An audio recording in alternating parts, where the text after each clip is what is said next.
Hey guys, welcome back, it's Ripe again. In today's video, my neighbor has the audacity to trespass on my private property and call the police on me for target practice on my own land. He has no right to do this and gets taught a lesson. Here is what happened. Let's dive right into the video. For a bit of background, a couple of months ago I moved into a home in a street where each house, including my own, has a reasonably sized patch of land at the back at least half a mile. This is notably the main reason for my purchase on the house, as I knew I would need somewhere to carry out some firearm training. Said garden at the back of the house is sectioned off from both of my neighbors by fairly large fences that stretch out all the way to a river at the back. From what I gathered when I first started living in the house, my neighbors were not often in their garden, which I assumed would benefit me, as I would be able to practice shooting with little trouble. From the moment I was settled in, I began a routine of daily practice at hours which would be most convenient to my neighbors, as they were most likely at work.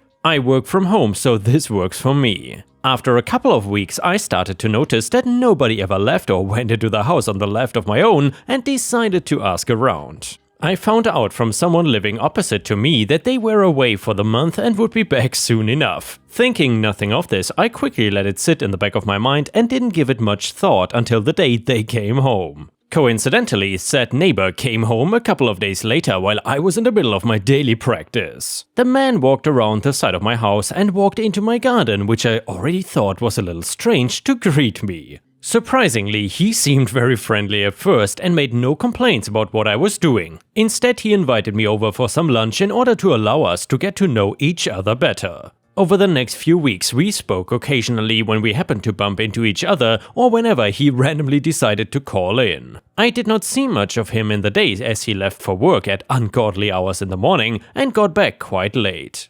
That is, until one day I started seeing more and more of him in the day and eventually went over and asked why he was around more, in a less abrupt manner, of course. He said that his office was downsizing and needed some people to work at home, and he volunteered. In that same conversation, he noted how my firearm practice was, and I quote, rude and obnoxious. Who knows how shooting a gun can be rude, but it was his words, not mine. I was quite shocked by his statement, considering how friendly he had seemed in the past couple of weeks. I could tell that was my cue to leave and went back to home shortly after. For the sake of avoiding conflict, I took a break from practicing for a few days, hoping that maybe his outburst was the result of a lack of sleep or stress over work and would soothe over. Sadly though, I was wrong. The first time I started practicing again, it took less than 10 minutes before he stormed over and barged right through my garden door, demanding I stop what I was doing. I quite rightly told him that I was legally allowed to shoot my own firearm on my own property as much as I pleased. He tried using the excuse that it was dangerous and I could hurt someone, but I quickly pointed out that it was not aimed anywhere near either of the fences to other people's gardens, and there was nobody on the other side of the river to potentially get hurt. I could see his face going bright red before he stormed away, slamming my gate shut behind him. I would like to point out that I use a silencer on any of the firearms that I practice with, and although it is still loud, it's barely much noise to kick up a fuss about, especially for the short amount of time I practice for. That night, as I was going to sleep, I heard the sound of a chainsaw turning on, and I quickly jumped out of bed to see what was going on. Looking out of my window, I saw my neighbor trimming his hedges with said chainsaw. He looked up at my window and smirked, and I immediately knew he was doing it to try and get back at me for my target practice. Not wanting to give him the satisfaction, I grabbed some earplugs and went to sleep. This carried on for the next few days, me practicing in my garden and him storming in to give me a piece of his mind. And by the way, Ripe Stars, I would have already called the police on this stupid neighbor for trespassing, but let me know what you would have done already. Anyway, I did keep reminding him that he was trespassing on my land every time he did so, but he didn't seem to care and insisted that I was always the one in the wrong. He also carried on with the chainsaw thing, which began to upset the other neighbors understandably, and although he tried to turn it on me when they confronted him, he ended up developing a bit of a reputation as the street grump because of it.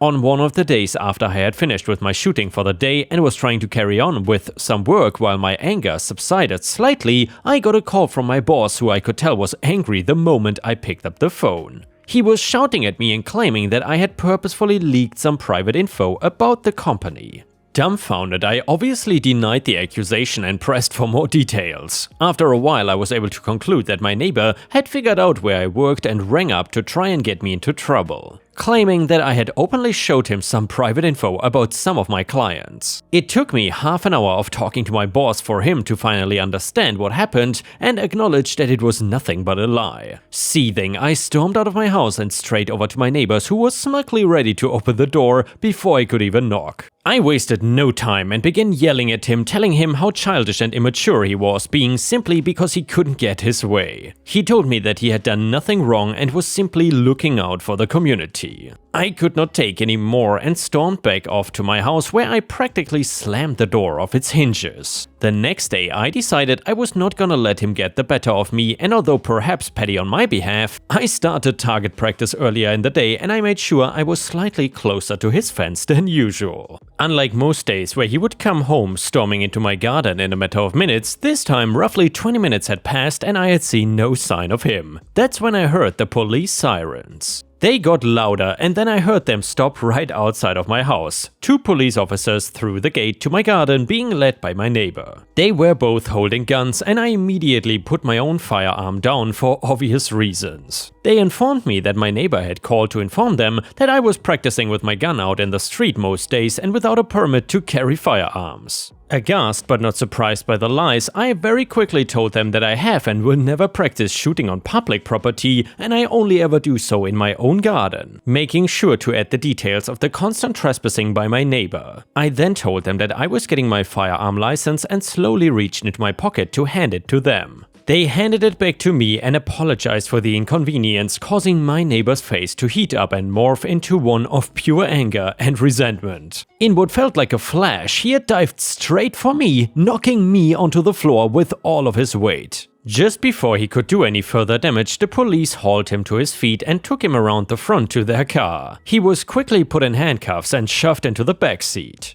They apologized again and asked if I wanted to press charges. If he hadn't caused such inconvenience and meddling into my personal life, maybe I would have said no. But he did. So I said yes and pressed charges, and they told me that they would call around in a few days to iron out the details. The whole situation has left me feeling kind of uneasy, so I thought sharing my story might make me feel better. Update to the story. So since sharing my story with you all, I've had some interesting developments. Firstly, my neighbor was arrested and charged with assault for attacking me. He had to pay a fine and now has a criminal record. Secondly, he was also charged with trespassing and making false claims to the police. This resulted in him having to pay a fine and do community service. On top of all of this, he was ordered by the court to stay away from my property and not contact me in any way. It's such a relief to know that I can now go about my daily routine without any fear of being harassed or attacked by him. In addition to this, I've also received a lot of support from my other neighbors who were not aware of the situation before.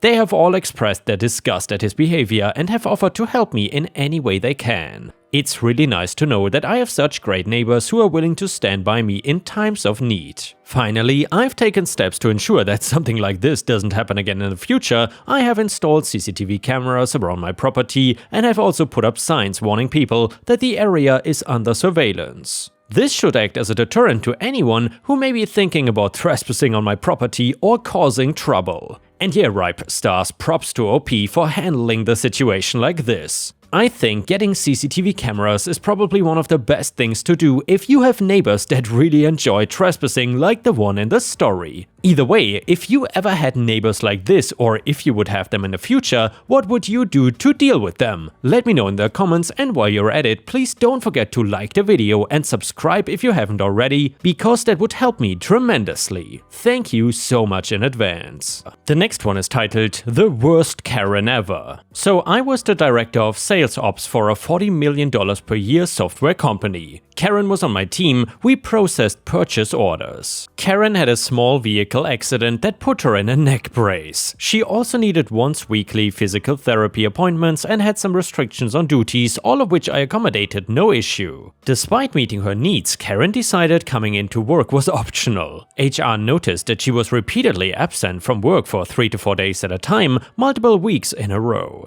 They didn't give me details but told me documentation from her doctor did not justify all of these absences. To make matters worse, Karen would never give notice that she was going to be out and sometimes would just no-show without ever calling, nor indicate how long she would be out. HR eventually told Karen that she needed to either attend work more regularly or get a doctor to sign off on short-term disability. This worked for me. I would rather Karen take extended time off so I could get a temp to take her responsibilities than be absent frequently with no warning. Karen's original doctor would not document a need for disability, so she found a doctor who would. She bragged to the team that she found a doc that would sign off on anything. So Karen went on disability and I was able to get a temp to cover her until she returned. Even though co-workers who kept in contact told me Karen was going to clubs and dancing and such, I didn't care. That was going between her and HR. For now though, at least the work was getting done. The time period of Karen's short-term disability eventually expired. At this point, she either had to come back to work or go on long-term disability so I could replace her permanently. Karen's sign anything doctor would not give her documentation for long-term disability, so Karen grudgingly came back to work. She quickly went back to being absent all of the time. She also refused to even do the basic duties of her job. I went to HR and told them things were not working out and that I wanted to replace her. They were on board with this plan and HR brought Karen in for the talk, but Karen flipped out and said she would sue. Suddenly, HR was not on board. Didn't matter that Karen really had no legal standing, just the threat of a lawsuit made HR decide it was more important to make Karen happy than to let me have a functional ops department. In one instance, I asked Karen to do purchase order reviews and she complained to HR about me bossing her around. I am her boss, by the way. HR told me that I could no longer give assignments or work duties to Karen. When I said that was fine, as long as they let me hire someone else to do Karen's job, they refused me to give a recommendation for a new employee. This went on for months and Karen quickly learned that she could complain to HR about anything and get her way. You would not believe the accommodations she was given. Meanwhile, she made no effort to hide that she was not really injured anymore, was barely coming to work but was still getting paid. She even encouraged other team members to take advantage of this loophole she had found. Then one day during month-end crunch, Karen had not come in or called, so I called her and asked her if she planned to work that day. It was a simple question carefully crafted to be neutral in tone. She told HR that I had harassed her with my phone call. And by the way, ripe stars, by harassed, Karen meant that OP, her boss, called her while she was still in bed, not intending to go to work. Clearly that is harassment. Anyway, I got written up and so I immediately put in my 2-week notice. Not going to deal with my career being effed by a woman who had worked maybe 6 days in a month, especially when I gave 60 to 70 hours a week to the company. With me suddenly gone, the sales ops fell apart. Purchase orders were not going through, and to address this emergency, a company SRVP took over sales ops until my replacement could be found. HR was certainly not gonna tell this guy that he could not give Karen duties, so Karen actually had to work. About a month after I quit, Karen got my home number and called me, furious that she now had to actually work. She told me she was going to report me to HR for a company I no longer worked for, and sure enough, she did exactly that. I kept in touch with the members of my old team and they told me that she was laughed out of the HR office. But here is where it gets absurd. Karen called me again, cursing, screaming and threatening me, and demanded I give her the contact information for HR at my new company. She was gonna report me to a department that had no idea who she was nor had any jurisdiction over her complaints. The stupidity was unbelievable and I giggled at her right up until I hung up and blocked her. Last I heard, Karen was finally fired, got 0 unemployment benefits and ended up moving her and her kids in with her mom. And the next one is a story from r/entitledpeople. For some background, I am Native American, my mom is from a Plateau tribe and my dad is a Plains tribe. I grew up learning both languages since my best friend was always at my house and also grew up on the reservation. She was surrounded by the language and culture. Now, my best friend, who I'll call Mandy, is white. By the time we both left high school, Mandy could speak both my tribal language as well as any tribal member. I have this habit whenever I get excited or emotional, I speak speak one of my tribal languages. This is a habit that Mandy picked up as well. Now, the story happens in a department store that sells food and other goods. I had to grab something in electronics and Mandy went to the grocery section to stock up on junk food. She was reaching for some chips when multiple bags fell and she yelled in a Native American language. A woman, I will call Karen, overhears and walks up to Mandy and starts lecturing her about speaking gibberish and setting a bad example for children that could be nearby. Mandy explained that she was speaking a Native American language of a local tribe. This set the woman off even more. Karen started going off on how it was wrong for Mandy being white and speaking that language. Karen said Mandy was racist and to stop pretending and whatnot. I happened to come in at the tail end and asked what the problem was. Karen saw that I was Native American and told me I should stay away from that racist trash, aka Mandy. I started to get very upset after that, but tried to remain calm. I just said, "Miss, this is my best friend, and though we don't share blood, she is my family. She grew up on the reservation with me, so of course she knows our culture and language. How is her learning my culture and language any different than people who learn Spanish or French? Furthermore, military families that live overseas that pick up a second language." I don't know if Karen understood anything I was saying because her face did not change, she just turned and walked away. And yeah, Ripe Stars, unfortunately, I have to share a secret with you guys, because secretly, according to Karen's standards in the story, I am apparently a racist as well, because I know the Thai language quite well, and I also understand the culture, so clearly I must be a terrible racist. No, but to be real with you guys, that has to be one of the dumbest Karens I've ever read about. Anyway, the next one is another story from r/entitledpeople. My husband and I rent a display space in an antique/consignment store for our collective side hustles. I quilt and crochet and my husband sells custom die-cast cars and diorama supplies. Every few weeks we go in and restock our space. This store is very large and can be a bit of a maze, and the store has designated rest stops throughout the aisles. One is across from our space. The store does not provide mobility aids for customers, so it is a BYO policy if you need a walker or wheelchair. I'm a wheelchair user as I'm paralyzed from an L2 SCI. My husband and I were at the store restocking the space, and my husband had just left to make one of our totes out to our van, leaving me in our space sorting through my tote at the baby sets I make. When I hear someone huffling behind me, I did not really pay too much attention to it, thinking that someone might have been taking a break at the rest stop.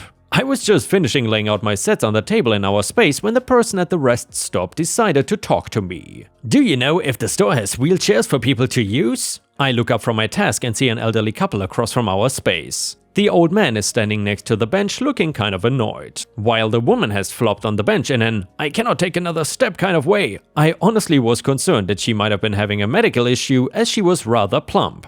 "Are you okay?" I ask, and I'm about to tell her or her partner to use the phone above the bench to reach the staff desk for help. "This store is too big," Harriet exclaims. "I cannot walk anymore." Me, "The store has a chair for medevac use. One of the employees could bring it to you if you need help leaving." Harriet, "But we are not done shopping." Me, "I don't think they have wheelchairs to borrow. They have had issues with rowdy kids riding mobility scooters, so they don't provide them. But if you use the phone above you, you can ask a staff member. Just dial 1 and it will connect you to the staff desk. There is a sign next to the said phone that states this. Harriet seems to be thinking about her options, so I go about my work. Neil wanders down the aisle, possibly looking for an escape route. Harriet, "What about the wheelchair you're sitting in?" Me, "That's my personal wheelchair. It doesn't belong to the store." Harriet, "Can I borrow it?" What? Surely she's not asking to take my chair to go shopping. Harriet, "I want to use the wheelchair." "You're young enough that you could stand to walk for a bit. I will bring it back." Me, "Ma'am, I cannot stand at all. I've been a paraplegic since I was 12. This wheelchair is not store issued. It's my personal property that cost a lot of money.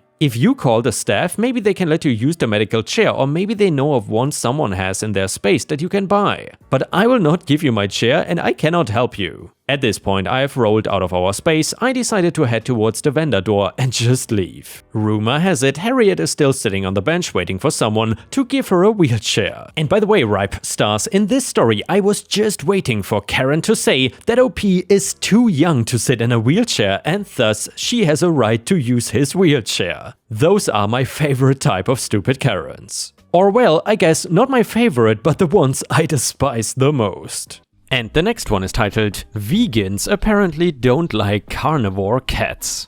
I've been dating my girlfriend for 7 months. She is amazing and we are super compatible in a lot of ways. She is an outspoken vegan and she made it clear at the start of our relationship that it was important to her that any potential had similar cruelty-free values. Me, already being a pescatarian, had little difficulty transitioning to a fully plant-based diet. My girlfriend was proud of me for going cruelty-free and everything seemed well. We became the vegan couple on our college campus.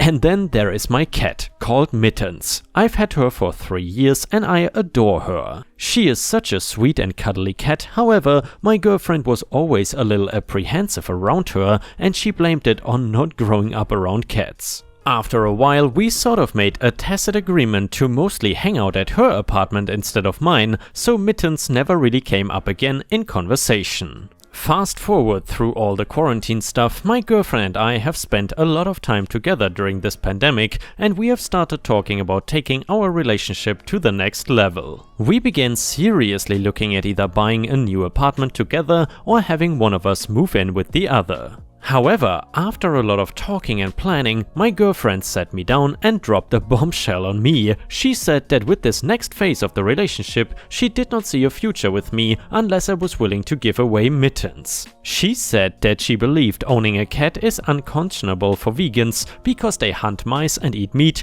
and because the very act of owning a pet is a violation of vegan principles. I was stunned. I told her that I was absolutely not willing to give up Mittens and she had no choice but to eat meat, so I was reducing harm as much as possible by buying reputable brands of cat food. Plenty of vegans own cats and think along those same lines. My girlfriend got mad and said, "How much flesh does your cat eat? How many animals died to make all that food? Would you be okay with that being human flesh?"